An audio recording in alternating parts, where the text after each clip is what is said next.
Act. What a great old hymn. I haven't sung that in a long time. And a great message in that hymn. I'm so glad to be here tonight and not between here and Mayfield somewhere. Anybody who's been a pastor or a preacher or evangelist, anybody who's preached for any time in any church, probably has had the experience of someone coming up to them afterwards and just kind of ill and irritable and maybe mad, outright mad, because he or she thought that the preacher was preaching right at them, had their number and was just, thinking about them and preaching to them. So when Brother Jeff started talking about Pilgrim's Progress and drowsy faith or something like that, I was getting a little bit ill, brother, because I'm feeling drowsy right now, and I didn't know if you were talking to me or not. But anyway, I've driven about 400 miles today to get here, and thank the Lord I am here. And thank the Lord there's a bed at the end of this night, I think, somewhere. So looking forward to it. But I have been looking forward to coming and being with you. And Brother Jeff, I thank you for the invitation. And I'm so glad to be here with you, with Steve and all of you, and to take some time with you to get to know you, to fellowship with you, and to fellowship in the Word as well together. I wanted to talk about the will of God and faith, faith that walks in God's will and keeps walking. And that was in my mind and in my thoughts. And Brother was talking about how you're always looking for a story to wrap things up with and to be an illustration of what you're talking about. Well, today I got a story that I'm just going to start with. And does anybody know what this is right here? It's a GPS, Garmin is what it is. And it's a good friend of mine. It's got maps of the United States and maps of Mexico in it. And they work pretty good in Mexico as well. Not always, but they do work pretty well most of the time.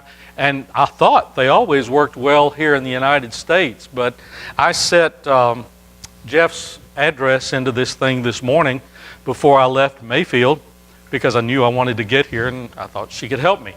I say she because I've gone through several voices on this thing. I like the women better than the men. I just figure that the man, sometime if I take a way that he doesn't want me to go, he says, all right, idiot, go that way, because men will do that, But usually the women are pretty nice, but there's one woman's voice on here that's just snarky, I just don't like her. There's one British-sounding woman on there, and I've tried even the Spanish-speaking woman. She's annoying. But there's a girl, and I call her Garmina, who sounds like she's about 20, so naturally I went to her. And yet this morning, she decided that I needed to come to Kansas City through Cape Girardeau. You can go from and that would work normally. You can go from my house up through Cairo, Illinois, Cape Girardeau, get on 55 north to St. Louis, go around St. Louis, which is always a good idea, and then get on 70 west and come this way. Well, that's what she said I needed to do this morning. But in my infinite wisdom, I knew that the 80 miles or so of secondary highways between my house and Cape Girardeau were probably not well plowed, and that it would take me 2 or 3 hours to get to Cape Girardeau that way. So instead, I decided to go north to Paducah, get on I-24, go through southern Illinois, cross into St. Louis, and come across. And that works well. Worked well today. But Garmina, she was persistent. And so as I went north, she kept saying, go back. Turn around and go back. Every exit that I came to, I could see, she said, get off here, turn around, and go back. And I thought, well, you're gonna catch on pretty soon to what I'm doing here. You're gonna realize that I can go this way, that I am wiser than you perhaps today, and that you can take me exactly the way I'm going. I want you to know I drove 100 miles north of Mayfield with her still trying to get me to go back to Mayfield. And the estimated time of arrival kept getting longer and longer and longer. I was up to 8 hours getting here before I finally pushed the red X and just stopped her and then reprogrammed it. and said, go to a recently found address, and I pushed in his address again. All of a sudden she decides, hey, this is a good way to go. And so all of a sudden I was 5 hours away instead of 8 hours away. Well,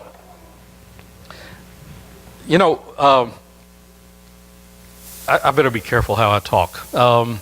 Women usually have problems with men and their unwillingness to stop and get directions. Am I right about that? In this case, the lady was wrong, okay? And I got to thinking about that. I got to thinking about what Garmina was trying to do to me and how that is so similar to what a lot of Christians do with God, who is infinitely wiser and knows the better way to go. Many Christians want to say, wait, go back. Go back to where we started, where I was comfortable. Go back to my original plan, and let's go that way, God. Let's go the way that I thought of first. Isn't that how we think sometimes? It is so easy for us to fall into traps of deciding what is the will of God, what is the plan of God for our lives. If we have a financial problem in our life or in our marriage or home, it's surely the will of God that this great job that suddenly has come along and perhaps will be offered to me, that's the will of God for me to take that job to solve all my financial problems. Right? It could be. I'm not saying it's not always, but we sure think that way, don't we? Oh, please, God, let this be your will. Let this be your plan. Or if you're young and unmarried and wanting to be married, and somebody starts paying attention to you, and she's pretty good looking, and you can see yourself having a thing with her, forever, and you're saying, God, surely this is your will. Just all that looks good not necessarily is good for you or for me. But we think that way. And a lot of times our thoughts and our desires get crossways with what God is leading us into.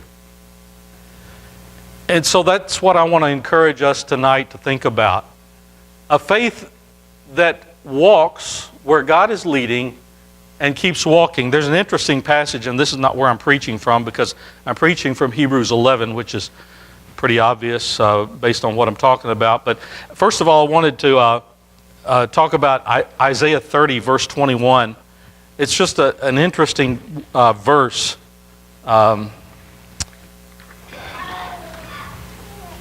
And all of chapter 30 is a good chapter to read along these kinds of lines.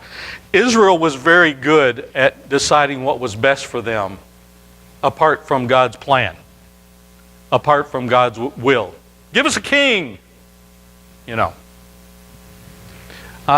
these judges have been great for their time, but we're ready for a king so we can be like Egypt and all the other nations around us. And then God, you were leading us for a while through the wilderness. I'm kind of getting out of order chronologically, but you remember. You were leading us through the wilderness for a while until Moses went up to that mountaintop to talk with you, and now all of a sudden we're without a God. So perhaps it's best for us to make one. Many examples of that throughout the life of Israel, throughout the history of Israel, of them deciding there's a better way than God's way. And how many times did they think in that wilderness, hey, it was pretty good back there in Egypt. Let's go back there and start all over again. Just like Garmina wanted to do this morning. But God here in chapter 30 is talking to His people. And in verse 21, He says to them, and pay real close attention to what He says right here. Your ears shall hear a word where? Behind you, saying, this is the way, walk in it. Whenever you turn to the right hand or whenever you turn to the left. So I want us to think tonight about the way that God would have us walk. And the voice though God could lead from ahead, and perhaps He does at times, just like a father with his child is encouraging that child learning to walk, come to Daddy, come on, you can do it, from ahead. But here it says you will hear a voice from behind saying, this is the way, walk in it. Hebrews chapter 11 begins with these words that faith is the substance of things hoped for, the evidence of things not seen. And for whatever reason, God has chosen that we should walk in faith to glorify Him. I don't understand. I'll be honest, I don't understand all of that. I don't know what it is entirely about our living a life of faith that brings glory to God. I understand part of that, but I'm sure, as with anything about God, I don't understand all of what that means. All of what it is that a life lived by faith is glorifying to God. I mean, everything that God requires of us, He requires it to be done by faith. Salvation itself must be by faith. We must believe that what God has said about who we are and what He has offered in His Son is true. Not only that it's true enough that I will stake my life and my eternity on the reality that I'm a sinner and Jesus must save me. And I must give my life to Him. But faith doesn't stop there, does it? Although many Southern Baptists or whatever kinds of evangelicals want to think so, many people think, okay, it's a one-time thing, believe and be saved, and ride it on out, someday we'll all be together in the sweet by and by. But what about in between? What about between that day of salvation and that day of glorification? There's a whole process called sanctification, is there not? There's a whole process of becoming more like Christ. There's a whole process of becoming more aware of who God is, more aware of what He's called us to do and to be. A process, my friends, of trusting Him more, believing Him more, obeying Him more, and following Him more, and even listening from behind when we can't see where God is going ahead, but God's behind saying, this is the way, walk in it. I try to go to the right, I try to go to the left. God says, this is the way, walk in it. Garmina tried to say all day long, go back, go back, go back. I kept saying, and really I was arguing with her, what's wrong with me? I will not get off at this exit, turn around and go back. Stop saying that to me. I was getting ill with her. Finally I muted her. But how many times do we do that to the voice of God? How many times? Because we say, I don't like it this way. God, surely my way back in when we left was the best way. Be careful, folks. Be careful about that. Now let's turn to Hebrews 11 and verse 8.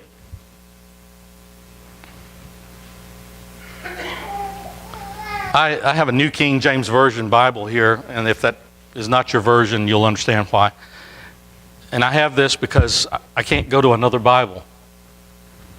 She's precious to me, I just can't open it, and I do open it, and it's like home. It's like familiar. It's like, my girlfriend, or, not really. That's not a good thing to say. It's like I'm very comfortable with my Bible. So it's difficult to pick up a new Bible in Lifeway or wherever and say, okay, all of a sudden, this is my new Bible. I'm pretty faithful to this one. But anyway, I hope that it follows along with your version as well.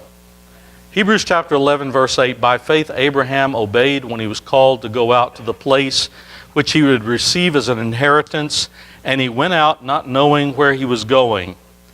By faith he dwelt in the land of promise as in a foreign country, dwelling in tents with Isaac and Jacob, the heirs with him of the same promise. For he waited for the city which has foundations, whose builder and maker is God. In chapter 11 of Hebrews, this is the hall of faith that some people talk about and refer to. Of the faithful, especially Old Testament believers, the faithful people of God and how they live by faith and walk by faith. And you know, we might be impressed but a little discouraged if all of these folks in this list were just shining examples of faith all the way through. We might say, ooh, yeah, they're good examples of faith, but when I think of some of these, I'm not too impressed. We just read about Abraham here. Abraham was a man of faith. The Bible says that Abraham believed God. It was counted unto him for righteousness. God took the faith that Abraham expressed as God called him to be the father of many nations, to be the beginning of a seed that would continue, and through which seed God would bless all the nations of the earth. And Abraham, simply by the faith given to him by God, believed, and it was counted to him for righteousness. Same faith I received when I was 8 years old to believe, and it was counted to me for righteousness that day I got saved. Now, my faith was imperfect at 8 years of age, but Abraham's was as well. Thankfully, the Lord does not require full-blown faith at the beginning. He requires a faith.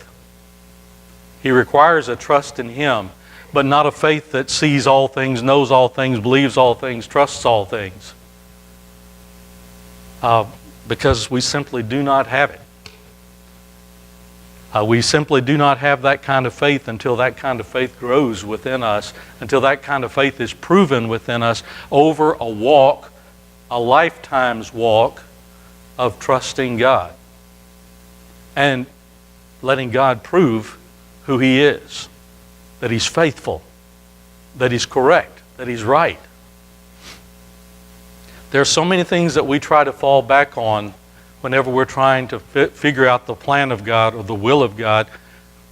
And usually it is our plan or our will that we fall back on.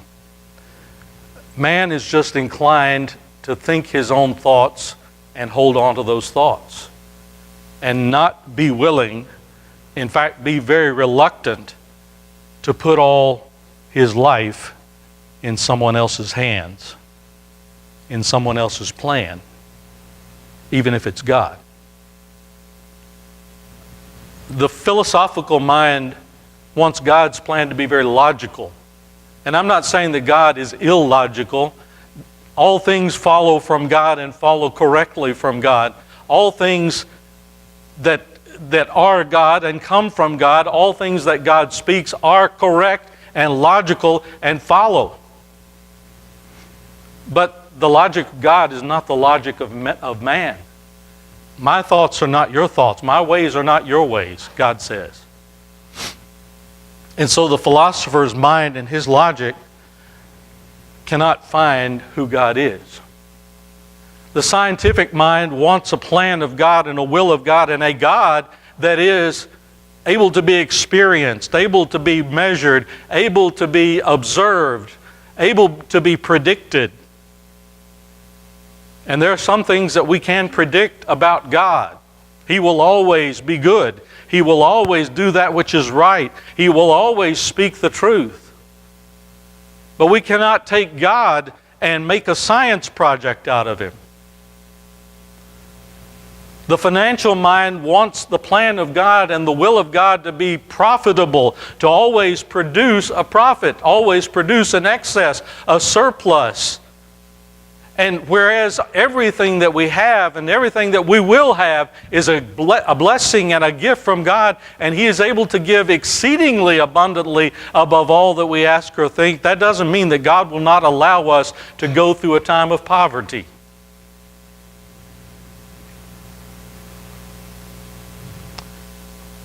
The political mind wants God to be expedient and His plan to be expedient, for it to work out in a way that benefits me and benefits the society. Well, God's plan is a benefit to any of us and to any society. But it's not according to our definitions of what a benefit is, always. And so the world rejects God because He cannot fit into our boxes, into our molds, into our ideas of what He must do and what His word must be and what His will must be for my life. We see here with Abraham a few things that we ought to put into practice in our lives.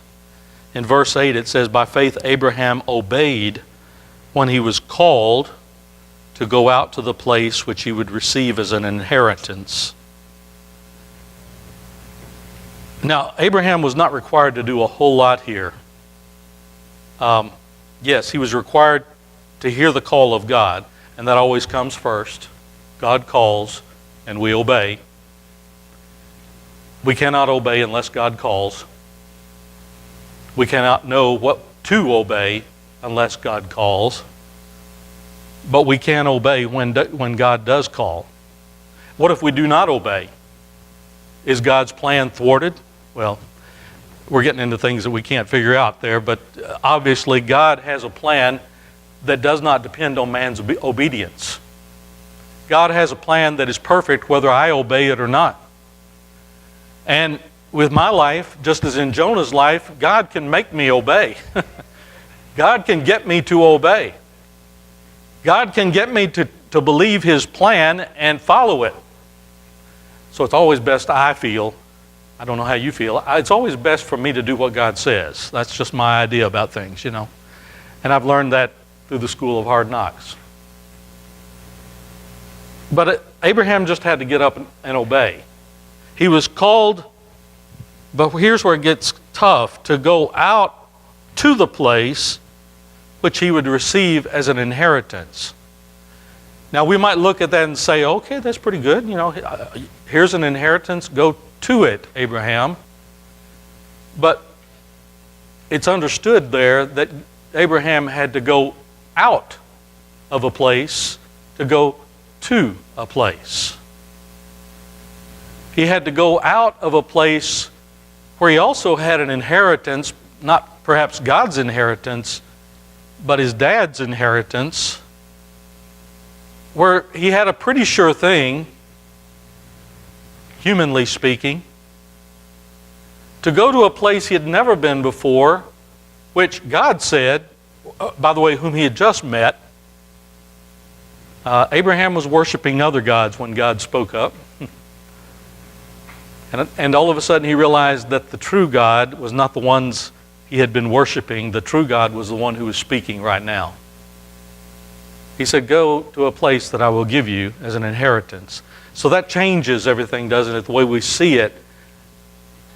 Especially when we realize that the place that was going to be an inheritance was across the desert, and he had to go north in order to come down south to get to it. Sort of like coming to Kansas City from Mayfield, A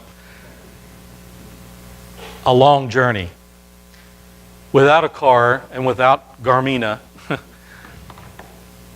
With a family, with herds, with servants, with a nephew who might not have should have been on the trip.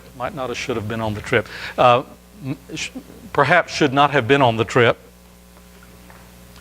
I see that as a little bit of a sign of Abraham's thinking in there.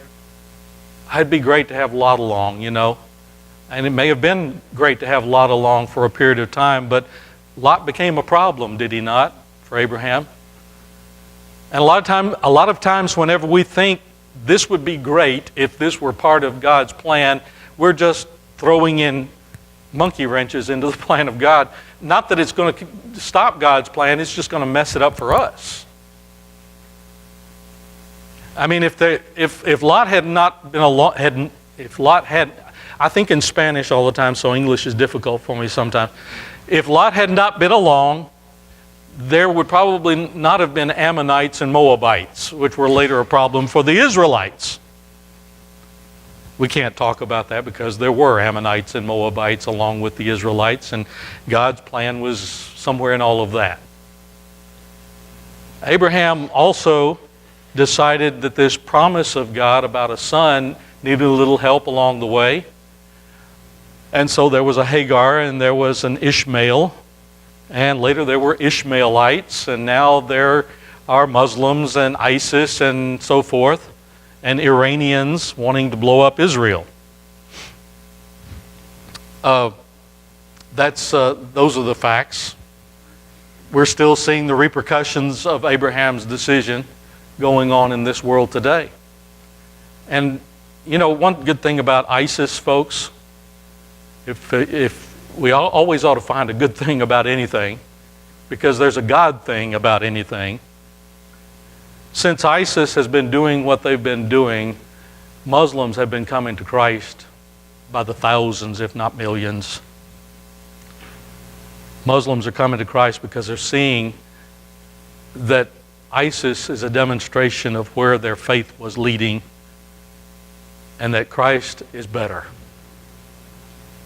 Now, you tell me God's not in that. What I'm saying is, a lot of times we decide this ought to be better if God would just do it this way. If God would just decide this is part of His will, how happy I would be. You might not be happy for long. I actually had a man, when I was a pastor of a church in Kentucky, come to my office for counseling. And he came into my office and he said, "Brother Tony, I really believe it's God's will for me to leave my wife and my kids and marry this woman who is very talented like I am in singing. And I believe God has a music ministry for us, a worship ministry for us together." That's extreme. I didn't have any difficulty at all counseling him. There's no way that's God's will for your life. Plain and simple. He was not happy with my counsel. And he was not happy with the will of God for his life either. But we think sometimes that we've got a better way. And surely our way fits in God's way. But if it's not God's way, it will not fit. And it will not work. And it will likely bring great heartache and lasting consequences. Abraham obeyed when he was called to go out to the place which he would receive as an inheritance. He had a faith that walked, a faith that got up and went. Now, folks, sometimes that is the will of God. The only will of God you need to know about is the first step. That's an important thing that I've learned in my life. The first step is all that's required of you. You remember when Joshua and the people of Israel were ready to cross the Jordan in Joshua chapter 1, and God was saying, "I've got a land for you," and He describes the land of promise. And by the way, He describes it in a much grander fashion than it ever became, because they never did completely occupy the land that God had promised to them. But He says this very interesting thing. "Every place that the sole of your foot shall trod, I have given unto you." Now, that's a big promise, but a contingent promise. Every place that the sole of your foot shall trod upon, I have given to you. Why did they not occupy that entire land that God had promised to them? Because they didn't keep walking. They didn't keep stepping. They got to a place where they said, "We've stepped far enough. No further." That's an important lesson in walking by faith. We just need to keep stepping. When it makes sense, and when it doesn't. When you're tired and when you're not. When you think you've got enough, and yet God keeps saying to you, "Go on." We need to keep stepping. He went out, not knowing, verse 8 still here, not knowing where he was going. So it's a faith that does not require knowledge. And in fact, most faith does not require knowledge. Saving faith requires knowledge that Jesus Christ is Lord, that He has died on the cross to save sinners, and I am one, and I need Him. But when it comes to following God, God's that voice from behind saying, this is the way, walk in it. Not that voice out in front saying, come on, come on, come on. No, that voice from behind saying, keep going, keep going. Are you sure, God? That way? This is the way. Walk in it. But God, where are you? I'm back here. This is the way. Walk in it. But God, you're not out there. This is the way. Walk in it. God, if I just knew that you were out there preparing everything ahead of time, and that when I got there, it would all be ready and all be set, and there would be plenty of success and plenty of support and plenty of blessing and plenty of good, and all would work out. If I could just see that you're working out there, taking care of it, God, I'd go, this is the way. Walk in it. That's the way God talks to us. Faith is the substance of things hoped for, the evidence of things what? Not seen. Not seen. That's why God's back here, not out there, showing us, hey, I got it all ready for you. Come on, come on, come on. The fact is, God has it all ready for us, but we can't see it yet. Not knowing where He was going. Friends, that's been my life lately. I got a long testimony, and I don't have time to share it right now, but God called us to be career missionaries in the 1980s. And to make the story short, we said yes 3 times in 3 invitations. Went forward, said yes, we surrender all. I will go. Wherever He leads, I'll go. I'll go, I'll go, I'll go. Yes, Lord, I will go. We will go. Not now, you will not go, He said. And for 20 years, the answer was no. After 20 years, the answer was now. And so I'm 58. When I was 54 or so, the Lord said, okay, now. Well, I went pretty soon to learn Spanish in Costa Rica, knowing that I was going to Mexico. I went to Mexico and I started doing church planning, and that church planning turned into theological training, and that became what God was placing on my heart, preparing pastors. Yeah, I could plant churches, and I could be a pastor of a church. I've done that all my life, but I was a gringo. And I would still be a gringo in Mexico.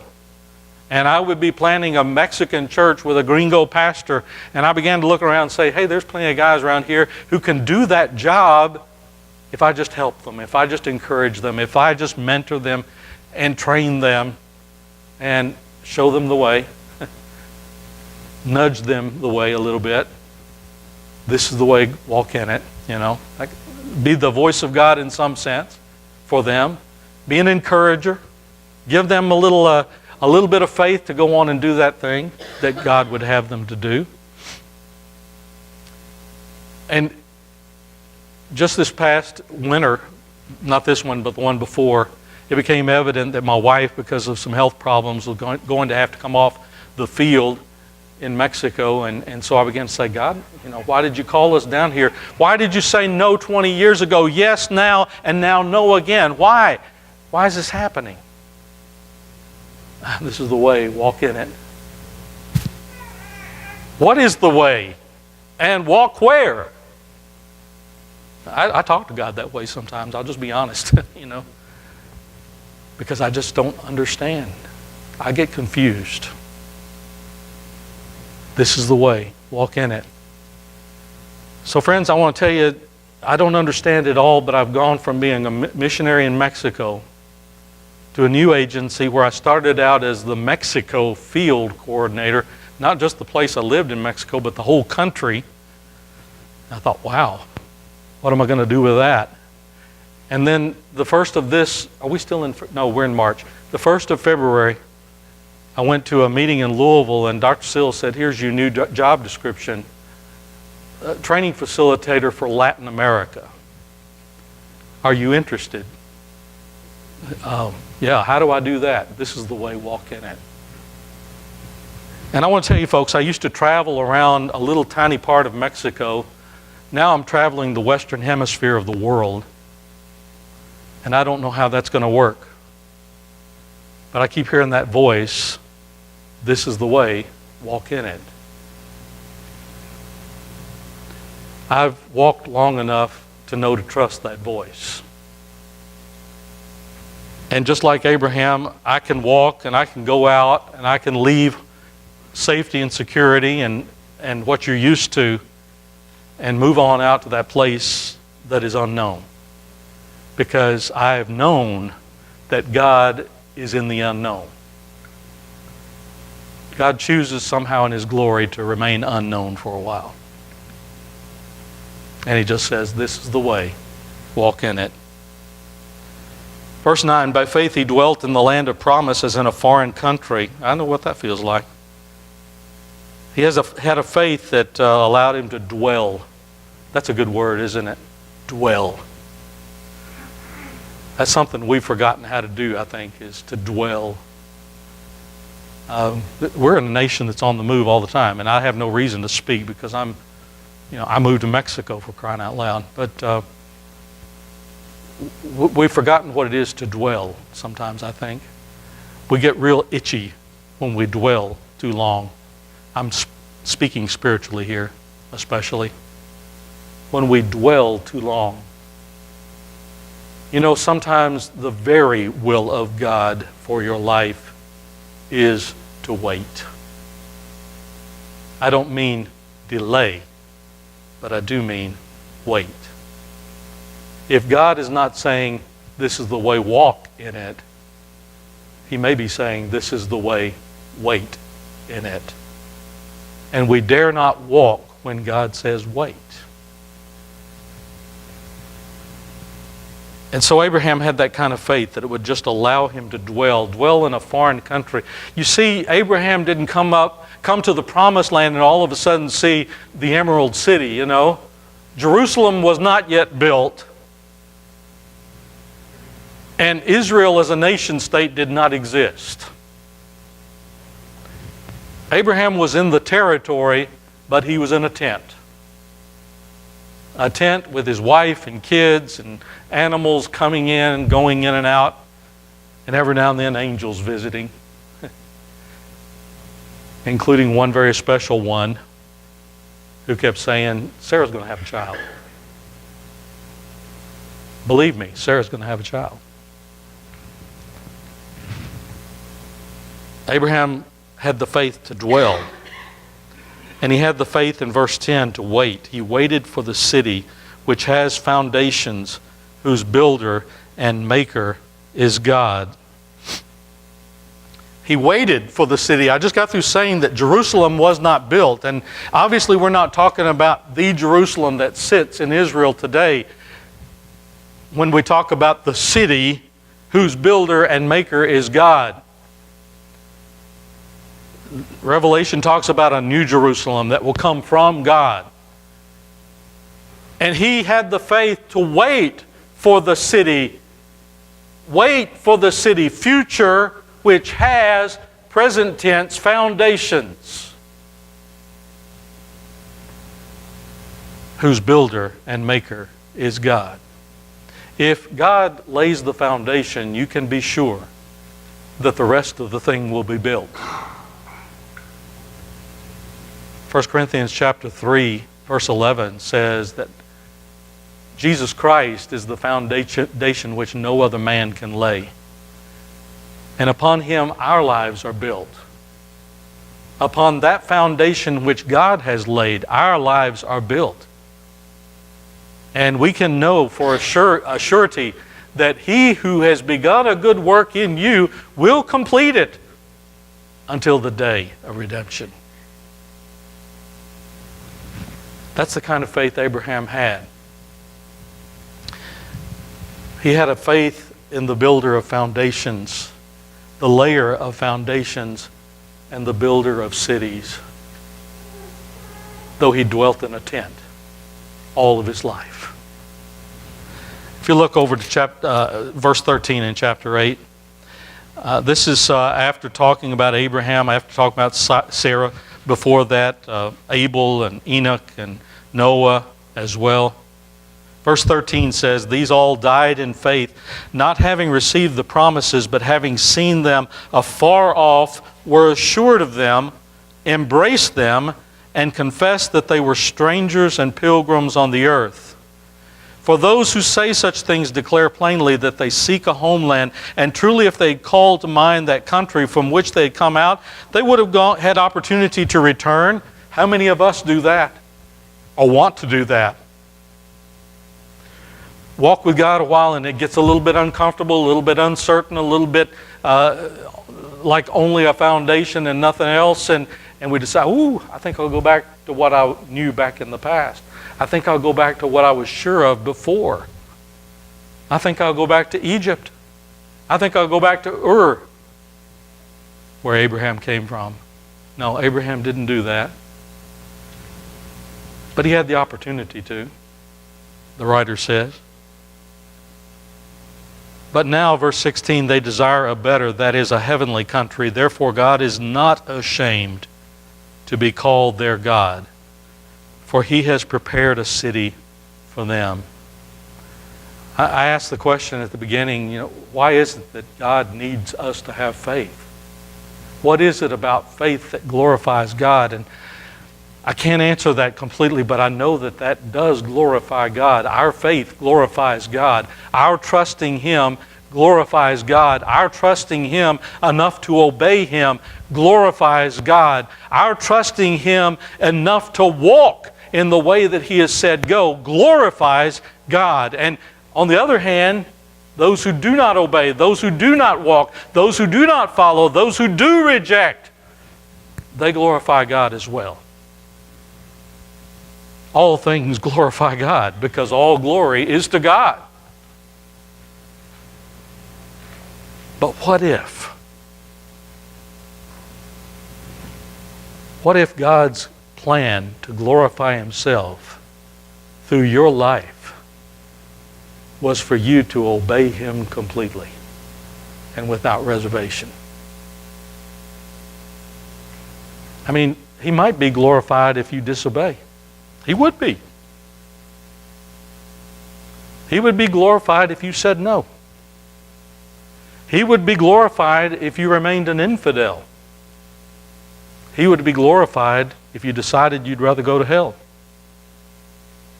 The fact is, God will be glorified. But what if God's plan for your life is for Him to be glorified by you obeying Him?